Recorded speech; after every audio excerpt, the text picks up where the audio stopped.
Hello दोस्तों, I hope you are doing well. I am Ravi. Welcome to my YouTube channel learn with RV Sharma. आज के session में हम लोग डिस्कस करने वाले हैं मैक्रो इकोनॉमिक्स क्लास 12 का जो हमारा चैप्टर है excess demand and deficit demand.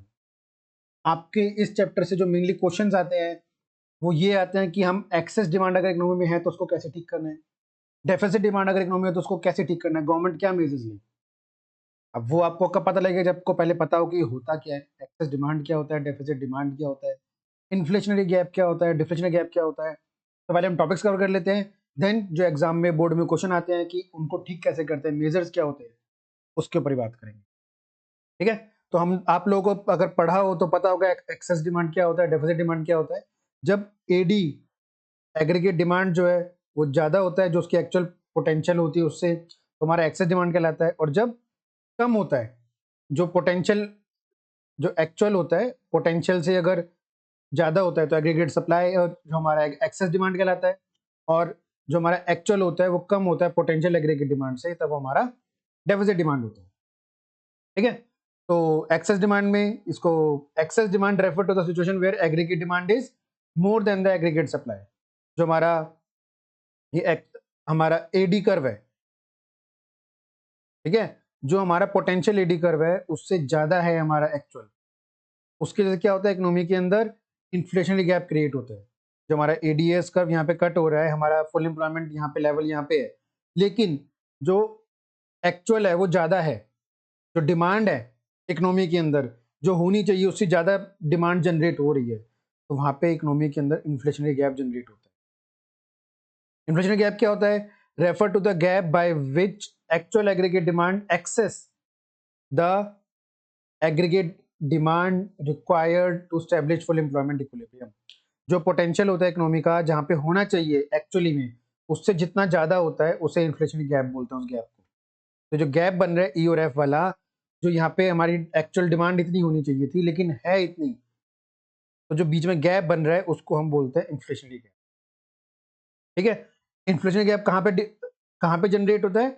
Excess demand के अंदर हमारा इन्फ्लेशनरी गैप जनरेट होता है। तो उसमें हमारे रीजंस क्या होते हैं एक्सेस डिमांड के, ये भी एग्जाम में पूछे जाते हैं कई बार, कि जो हमारा प्रोपेंसिटी टू कंज्यूम है वो बढ़ जाता है। ठीक है, लोगों की जितनी क्षमता होती है परचेज करने की वो इकोनॉमी के अंदर ज्यादा हो जाती है। सरकार जो होते हैं वो टैक्स कम कर देती है, गवर्नमेंट टैक्स कम कर देगी कि मान लो आपकी इनकम 100 रुपए थी, उस पर पहले 30% टैक्स लगता था तो आपको 70 रुपीज लोगों को हाथ में आते थे। लेकिन अब गवर्नमेंट ने क्या कर दिया है, टैक्स 25% कर दिया है, तो लोग के हाथ में 70% आएंगे। जब लोगों के पास पैसा ज्यादा होगा तो लोग डिमांड ज्यादा करेंगे। तो ये चीज आप ऊपर भी देख सकते हो, जब टैक्स कम हो जाएगा तो प्रोपेंसिटी टू कंज्यूम बढ़ जाएगा, लोग कंज्यूम ज्यादा करने लग जाएंगे, है ना। गवर्नमेंट अपने खर्चे बढ़ा दे इकोनॉमी में, क्योंकि गवर्नमेंट जितने खर्चे बढ़ाएगी उससे क्या होगा, लोगों के पास मनी सप्लाई ज्यादा आएगा, इकोनॉमी के अंदर पैसा ज्यादा आएगा, पैसा ज्यादा आएगा तो लोग डिमांड ज्यादा करेंगे, तो वही प्रोपेंसिटी टू कंज्यूम बढ़ जाएगा वापस से। बिजनेसेस जो होते हैं वो इन्वेस्ट करना ज्यादा स्टार्ट कर दे, वही पैसा ज्यादा सर्कुलेट होने लग जाएगा इकोनॉमी के अंदर। इंपोर्ट कम हो जाए, हम बाहर से पैसा कम जो अगर हम इंपोर्ट्स कम करेंगे तो हमारा पैसा इकोनॉमी के बाहर कम जाएगा, हमारे एक्सपोर्ट्स बढ़ जाएंगे।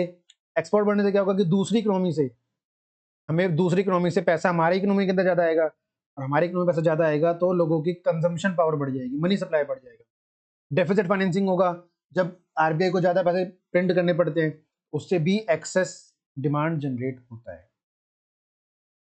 ठीक है, डेफिसिट में जब आरबीआई मतलब गवर्नमेंट जो होती है बाहर की कंट्री से लोन ज्यादा लेने जाती है, तो इकोनॉमी में पैसा तो इन्फ्यूज हो रहा है, पैसा इन्फ्यूज होगा तो सर्कुलेट होगा इकोनॉमी के अंदर, जितना पैसा सर्कुलेट होगा उतना ज्यादा डिमांड जनरेट होगी, और जितना डिमांड जनरेट होगी तो इन्फ्लेशन गैप उतना ज्यादा बढ़ता जाएगा। इजी है। अगला, एक्सेस डिमांड का इकोनॉमी के ऊपर क्या इंपैक्ट पड़ता है।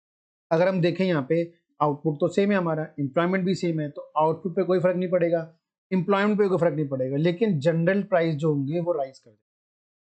जनरल प्राइस राइज करेंगे तो उससे इकोनॉमी के अंदर इन्फ्लेशन आएगा। इन्फ्लेशन से क्या होगा कि लोगों के ऊपर ही चीजें महंगी पड़ेगी लोगों को, और तब तक चलेगा इन्फ्लेशन, तब तक चलेगी जब तक वापस से जो हमारा इकोनॉमी है वो इस पॉइंट पे नहीं आ जाती। ठीक है, इसी तरीके से सेम हमारा आता है डेफिसिट डिमांड। डेफिसिट डिमांड में क्या होता है, जब एग्रीगेट डिमांड लेस होती है एग्रीगेट सप्लाई की, जो हमारा ये पोटेंशियल एग्रीगेट डिमांड है उससे नीचे हमारा एक्चुअल एग्रीगेट डिमांड बन रहा है कर्व, तो वो जो गैप होता है उसको हम क्या बोलते हैं, डिफ्लेशनरी गैप। ये तो पता ही होगा इक्विलिब्रियम पॉइंट क्या होता है, हमने पिछली वीडियो में भी कवर कर लिया लास्ट लेक्चर में देख ही लिया है कि फुल एम्प्लॉयमेंट इक्विलिब्रियम कहाँ पे होता है, जब एडी और एएस कर्व मीट करते हैं। लेकिन यहाँ पे क्या हो रहा है कि जो एक्चुअल एडी कर्व होना चाहिए, जो पोटेंशियल है, पोटेंशियल एडी कर्व है, लेकिन एक्चुअल जो है नीचे बन रहा है, तो वहां पे हमारा क्या आएगा, डिफ्लेशनरी गैप आएगा। Deflationary gap refer to the gap by which actual aggregate demand fall short the aggregate demand. जो हमारा एग्रीगेट डिमांड होना चाहिए, जो एक्चुअल है वो उससे कम है, तो वहां पे हमारा डिफ्लेशनरी गैप क्रिएट होता है। वही वापस से चलते हैं, डिफ्लेशनरी गैप के रीजंस क्या होते हैं कि जो प्रोपेंसिटी टू कंज्यूम है वो डिक्रीज हो जाता है, सरकार टैक्स बढ़ा देती है। पहले गवर्नमेंट के टैक्स कितने थे, 25%, लोगों के पास 75 रुपीज आ रहे थे। अब गवर्नमेंट ने टैक्स कितना कर दिया, 30%, तो लोगों के पास 70 रुपये आ रहे हैं। तो वहाँ पे प्रोपेंसिटी टू कंज्यूम भी लोगों का क्या हो गया, कम हो गया, टैक्स बढ़ गया। सरकार ने एक्सपेंडिचर कम कर दिए, एक्सपेंडिचर कम कर दिए तो इकोनॉमी के अंदर मनी सप्लाई कम हो जाएगा। इकोनॉमी के अंदर मनी सप्लाई कम होगा तो उससे क्या होगा, लोगों की कंजम्पशन पावर कम हो जाएगी। लोग कंजम्पशन पावर कम होगी तो लोग कम खर्चा करेंगे, कम डिमांड करेंगे, और डिमांड कम करेंगे तो जो हमारी पोटेंशियल डिमांड है उससे एक्चुअल डिमांड कम हो जाएगी। ठीक है, इन्वेस्टमेंट कम हो जाएगा, मतलब इन्वेस्टमेंट कम होता है वो भी मनी सप्लाई कम होगा तो सेम सर्कल बनेगा। इंपोर्ट्स बढ़ जाएंगे, इंपोर्ट बढ़ने से क्या होगा कि हमारा जो इकोनॉमी का मनी सप्लाई है, मनी है, वो बाहर कंट्रीज में जाएगा, तो लोगों के पास पैसा कम होगा तो वही जो सर्कल होगा कि पैसा रोटेट कम होगा, इकोनॉमी के अंदर रोटेट कम होगा तो कंजम्पशन पावर कम हो जाएगी लोगों की। एक्सपोर्ट्स फॉल हो जाएंगे, एक्सपोर्ट फॉल होने से क्या होगा कि जो मैं पैसा इकोनॉमी में आना था वो कम हो गया, आना कम हो गया तो फ्लो भी कम हो जाएगा, फ्लो कम होगा तो कंजम्पशन कम हो जाएगा, कंजम्पशन कम होगा तो एग्रीगेट डिमांड कम हो जाएगा। ठीक है, तो रीजन है डेफिसिट डिमांड के। अगला इम्पैक्ट क्या होगा, यहाँ पे हमारा आउटपुट भी गिरेगा, एम्प्लॉयमेंट भी गिरेगा और प्राइस लेवल भी गिरेगा, जो डिफ्लेशन आ जाएगा। तो डेफिसिट डिमांड इकोनॉमी के लिए बहुत बेकार होता है। ठीक है, आगे बढ़ते हैं। ये डिफरेंस बिटवीन दिया हुआ है एग्जाम में, कई बार ये 4 नंबर में क्वेश्चन आ जाता है, 3 या 4 नंबर का, तो अच्छे से पढ़ लेना, इजी टॉपिक है। एक्सेस डिमांड क्या होता है, जब एग्रीगेट डिमांड ज्यादा हो एग्रीगेट सप्लाई से, तो वो हमारा क्या कहलाता है, एक्सेस डिमांड कहलाता है। सेम उल्टा है उसका, जब एग्रीगेट सप्लाई ज्यादा हो एग्रीगेट डिमांड कम हो तो डेफिसिट डिमांड आ जाता है। ठीक है, एक्सेस डिमांड क्या करता है, over full employment, full employment के बाहर चला जाता है, यहाँ पे अंडर फुल एम्प्लॉयमेंट आ जाता है। ठीक है, एक्सेस डिमांड जो हमें इन्फ्लेशनरी गैप दिखाता है और डेफिसिट डिमांड हमें डिफ्लेशनरी गैप दिखाता है। रीजंस हमने सारे भी पढ़ ही लिए, rise in investment, consumption expenditure, बहुत सारे रीजन पढ़े हमने, ये तो एक दो ही दिए हुए हैं यहाँ पे। फॉल इन इन्वेस्टमेंट, ठीक है, कंजम्पशन एक्सपेंडिचर में फॉल हो गया तो उसकी डेफिसिट डिमांड आता है। ठीक, अगला इम्पैक्ट ऑन प्राइस, वही बात है, इन्फ्लेशनरी गैप है तो इन्फ्लेशन आएगा, डिफ्लेशनरी गैप है तो इकोनॉमी के अंदर डिफ्लेशन आएगा, फॉल इन जनरल प्राइस या राइज इन जनरल प्राइस हो जाएगा। ठीक, इम्पैक्ट ऑन आउटपुट एंड, ये मैंने अच्छे से समझा दिया है आपको, इम्पैक्ट नीचे कराए हैं मैंने दोनों में, है ना, इम्पैक्ट कराए हैं मैंने, सेम यहीं पे आ जाएगा कि does not impact on output and employment, जो एक्सेस डिमांड में कोई इम्पैक्ट नहीं आएगा लेकिन प्राइस बढ़ जाएंगे। डेफिसिट डिमांड में हमारा आउटपुट फॉल होगा, एम्प्लॉयमेंट फॉल होगा, प्राइस भी फॉल हो जाएंगे। इजी है, अच्छे से कर लेना, इसको लिख लेना एक टेबल बना के, और जो रीजन है इनको भी अच्छे से लिख लेना, इम्पैक्ट को भी अच्छे से लिख लेना। इजी टॉपिक है, इस क्वेश्चन से, इस टॉपिक से क्वेश्चन आता है तो नहीं छोड़ना है। अब बात करते हैं मेजर्स की। हमने अभी तक पढ़ा कि होता क्या है, ठीक है, और क्यों होता है। अब है कि अगर ये इकोनॉमी में होता है तो उसको ठीक कैसे करते हैं। अब मान लो हम एक स्टेप आगे चलते हैं, हमें पता लग गया कि इकोनॉमी में एक्सेस डिमांड है, अब उसको ठीक कैसे करना है। हमें पता लग गया इकोनॉमी में डेफिसिट डिमांड है, उसको ठीक कैसे करना है। उसको ठीक करने के 3 तरीके होते हैं कि गवर्नमेंट अपने स्पेंडिंग जो है वो कम ज्यादा करती है, तो कम कब करती है, ज्यादा कब करती है, तो वो भी पढ़ेंगे। गवर्नमेंट टैक्स चेंज कर देती है, ठीक है, और साथ ही साथ मनी सप्लाई जो होता है, अवेलेबिलिटी क्रेडिट, जो आरबीआई देखता है हमारा। ठीक है, इकोनॉमी में 2 तरह की पॉलिसीज होती हैं, एक होता है मॉनेटरी पॉलिसी और एक होता है फिस्कल पॉलिसी।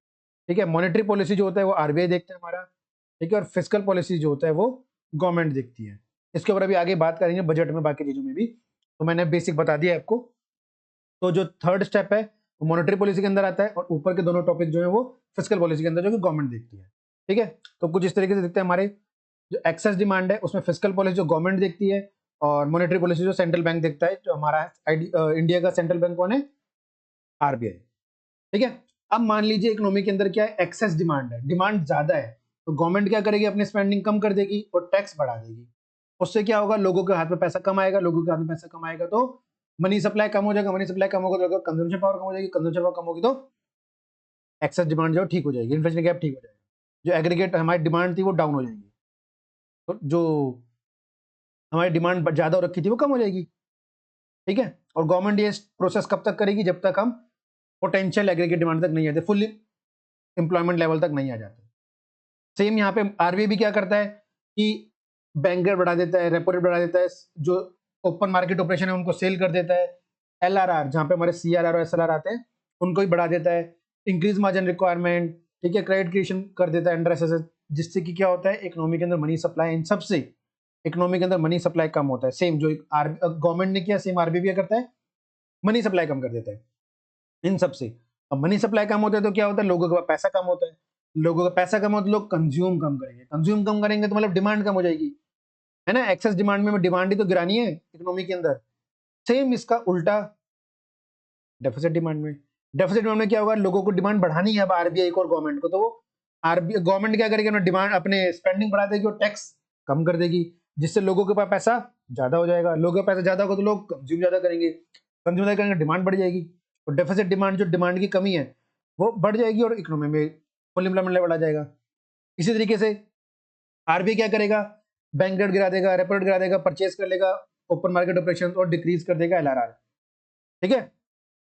यहाँ पे decrease margin requirement, advice to encourage lending और विड्रॉ कर लेगा क्रेडिट राशनिंग को, जिसकी वजह से भी क्या होगा, इकोनॉमी के अंदर पैसा जाएगा, मनी सप्लाई इंक्रीज होगा, मनी सप्लाई इंक्रीज होगा तो कंजम्पशन पावर बढ़ेगी, कंजम्पशन पावर बढ़ेगी तो लोग अपनी डिमांड इंक्रीज करेंगे, डिमांड इंक्रीज करेंगे तो हमारी एग्रीगेट डिमांड जो है वो डिफ्लेशन गैप ठीक हो जाएगा, ठीक है। और ये प्रोसेस कब तक करेगा आरबीआई गवर्नमेंट, जब तक हम फुल एम्प्लॉयमेंट लेवल तक नहीं पहुंच जाते, ठीक है। ये जो आपका शीट है इसका स्क्रीनशॉट ले लो, आपको स्क्रीनशॉट लेना है स्क्रीनशॉट ले लो, लिख के रखना है लिख के रख लो, ये आपके लिए बहुत इंपॉर्टेंट है एग्जाम के लिए। यहाँ से डायरेक्ट 4 नंबर का क्वेश्चन आता है कि अभी आपको दिखाई दूंगा लास्ट में, मैंने प्रीवियस क्वेश्चन रखे हैं लास्ट में, कि आरबीआई अगर एक्सेस डिमांड है तो बैंक रेट के साथ आरबीआई को क्या करना चाहिए, ऐसे क्वेश्चन आते हैं। या फिर ऐसा क्वेश्चन आता है कि आरबीआई ने बैंक रेट डिक्रीज किया है, इकोनॉमी के अंदर डेफिसिट डिमांड है, तो आरबीआई ने ठीक किया या गलत किया है, जस्टिफाई करो योर आंसर। तो जो मैंने पूरा फ्लो बताया ना कि इससे मनी सप्लाई कम होगा, मनी सप्लाई से कंजम्पशन पावर कम होगा, कंजम्पशन पावर से डिमांड जनरेट होगी, तो वो सब चीजें यहाँ लिखनी है कि क्या क्या स्टेप बाय स्टेप क्या क्या होगा। तो आपने अगर नहीं याद हो तो पीछे जाके वीडियो दोबारा देख लेना और लिख लेना कॉपी पेन से क्या होगा, कि वो फ्लो आपको पूरा लिखना है आंसर में, ठीक है। अगला और लास्ट टॉपिक है आपके चैप्टर का, इस वीडियो का, एक्सेस और deficit demand 3 sector economy. Exam में बहुत रेयरली आता है लेकिन सिलेबस में था तो मैंने आपको कवर करा दिया है कि जो हमारा एडी और एएस कर्व होता है, सॉरी एडीएस कर्व होता है, सेम इसमें सी प्लस आई के साथ सी प्लस जी हो जाएगा, तो गवर्नमेंट की स्पेंडिंग से हमारा एडी कर्व ऊपर बढ़ जाएगा, फुल एम्प्लॉयमेंट लेवल हमारा यहाँ पे आ जाएगा ड्यू टू गवर्नमेंट एक्सपेंडिचर्स। ज्यादा कुछ है नहीं इसमें, बस ये है रेमेडी। ये 1 मार्क से पूछ सकते हैं आपको कि अगर एक्सेस डिमांड है इकोनॉमी के अंदर, जो इन्फ्लेशनरी गैप है, तो गवर्नमेंट को क्या करना चाहिए, अपने एक्सपेंडिचर कम कर देनी चाहिए। ये हमने यहाँ वैसे कवर कर ही लिया इन चीजों में कि एक्सेस डिमांड में गवर्नमेंट डिक्रीज कर लेते हैं और डेफिसिट डिमांड में इंक्रीज कर लेती है। तो वही सेम चीज है कि अगर डेफिसिट डिमांड है 3 सेक्टर इकोनॉमी भी, तो गवर्नमेंट क्या करेगा, एक्सपेंडिचर बढ़ा देगा, जिससे क्या होगा, मनी सप्लाई इकोनॉमी बढ़ जाएगा, मनी सप्लाई बढ़ेगा तो लोग यहाँ पे पैसा ज्यादा आएगा, लोग पैसा ज्यादा आएगा, लोग डिमांड ज्यादा करेंगे, ठीक है। ये पूरा फ्लो बनता है स्टेप बाय स्टेप। अब ये हमारे कुछ पिछले साल के क्वेश्चन हैं जो आपके एग्जाम में आए हुए हैं बोर्ड के अंदर। इन्फ्लेशनरी गैप कब होता है, कि जब एक्चुअल डिमांड जो है वो पोटेंशियल डिमांड से ज्यादा होती है। इजी क्वेश्चन है, अरेंज करना है इनको सिक्वेंशियल ऑर्डर में कि स्टेप बाय स्टेप क्या होता है सिचुएशन इन्फ्लेशनरी गैप के अंदर। Decrease in disposable income, increase in taxes और डिक्रीज इन एग्रीगेट डिमांड। तो पहले गवर्नमेंट टैक्स कम करेगी, तो पहले सेकंड पॉइंट आ जाएगा, गवर्नमेंट टैक्स कम किया तो लोगों की इनकम कम हो जाएगी, इनकम कम हो जाएगी, डिस्पोजेबल इनकम मतलब जो खर्च करने वाली है, इनकम कम। आप ये मत समझना कि इनकम आने के बाद हम टैक्स भरते हैं, यहाँ पे डिस्पोजेबल इनकम की बात कर रहे हैं, जो इन हैंड होता है आपका टैक्स कटने के बाद। तो पहले गवर्नमेंट क्या करेगी, टैक्स लगाएगी आपके ऊपर, तो आपकी इन हैंड सैलरी कम हो जाएगी, जो खर्च करने का इन हैंड इनकम है, डिस्पोजेबल इनकम है, कम हो जाएगी, फिर उसका जो आपकी डिमांड है वो भी कम हो जाएगी। तो देख लो कहाँ पे है, सेकंड इसमें है लेकिन सेकंड का थर्ड नहीं आएगा, इन दोनों में तो है नहीं सेकंड, तो ये वाला आपका हो गया सेकंड फर्स्ट थर्ड। 1 मार्क्स का क्वेश्चन आया था लास्ट ईयर बोर्ड में, जो मैं 10 बार जो आपको प्रोसेस बता चुका हूँ वही प्रोसेस पूछा इन्होंने। अगला, objective to correct deflation, RBI ने क्या किया है, डिक्रीज किया है बैंक रेट, ठीक है। करेक्ट डिफ्लेशन, डिफ्लेशन को करेक्ट करने के लिए आरबीआई ने बैंक रेट डिक्रीज किया है। तो डिफ्लेशन में देखो हमारा क्या था, डिफ्लेशन में आरबीआई ने बैंक रेट डिक्रीज किया है। अच्छा मैंने यही लिया था, ठीक है, देखो मैं एग्जाम्पल बता था वही एग्जाम में आया 4 नंबर का। तो ये ठीक किया या गलत किया उसके ऊपर आपको जस्टिफिकेशन देना है। ठीक है, रेशनल जो ये आपने आरबीआई ने स्टेप लिए वो इसको डिस्कस करना है, तो क्या होगा। अगला, objective to reduce inflation, inflation कम करने के लिए उन्होंने पब्लिक एक्सपेंडिचर रिड्यूस कर दी है। तो आपको बताना है स्टेप बाय स्टेप कि इकोनॉमी में क्या इम्पैक्ट पड़ेगा इसका और कैसे पड़ेगा। मैं ऑलरेडी समझा चुका हूँ जो अपने को, वो मैंने जो आपको बताया चार्ट, यहाँ पे इसको अच्छे समझा चुका हूँ मैं। ठीक है, तो कवर कर लेना वीडियो को। आई होप आपको सब अच्छे समझ आया होगा, आपका एग्जाम एनालिज्म के लिए हेल्पफुल रहेगा। वीडियो अच्छा लगा हो तो जरूर लाइक करना, अपने दोस्त का शेयर करना, और फिर भी कोई डाउट हो तो नीचे कमेंट सेक्शन में आप नीचे बता सकते हो, मैं उसको कमेंट में होगा तो एक्सप्लेन कर दूंगा। फिर भी आपको नहीं समझ आएगा तो टॉपिक के ऊपर मैं शॉर्ट वीडियोज ले आऊंगा आपके लिए। That's all for today, have a nice day.